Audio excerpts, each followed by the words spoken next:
Religion sometimes has a reputation of being a lot of thou shalt nots, always telling you what you can't do, which comes across as a bit negative sometimes. Don't do this, don't do that, stay away from this.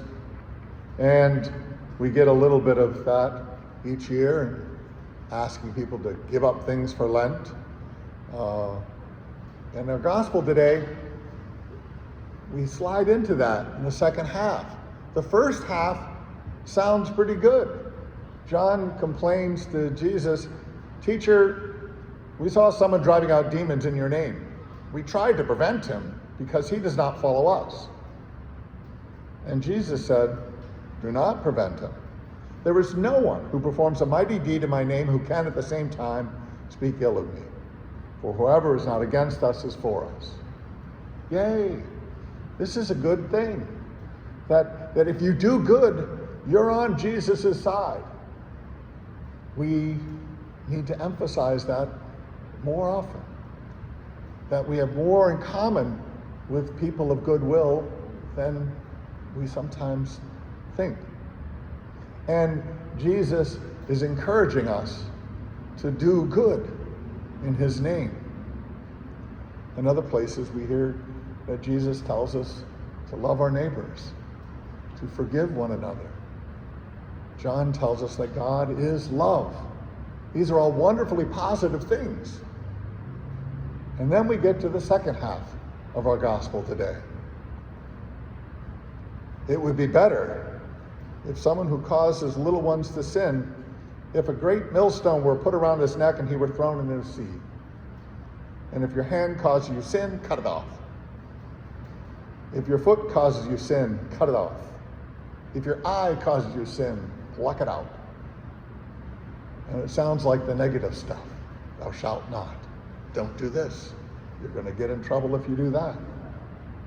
And it sounds very negative and very, very much of a restraining thing rather than an open, loving, expansive idea of who God is.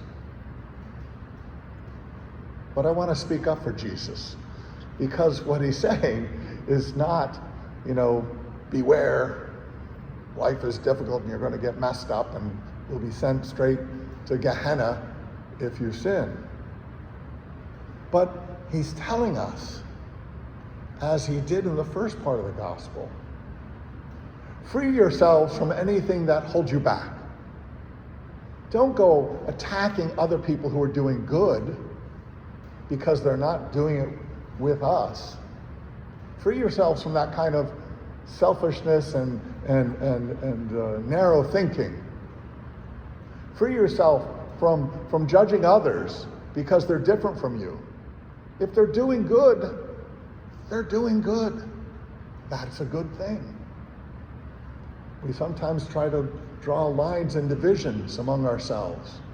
And instead of seeing the commonality, we see only the differences. And then we're able to say they're other.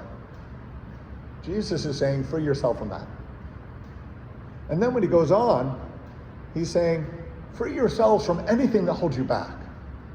Free yourself from anything that causes sin.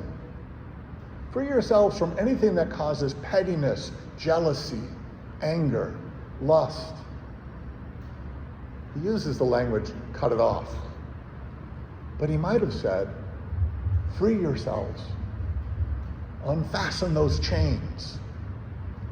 Don't hold yourself back by these things that keep you constricted, that keep you from seeing the good in one another.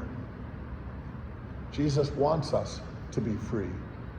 He wants us to avoid the sin that imprisons us and makes us petty and jealous and selfish and egotistical and narcissistic and all the things that come with what we call sin. He wants us to free ourselves from all that.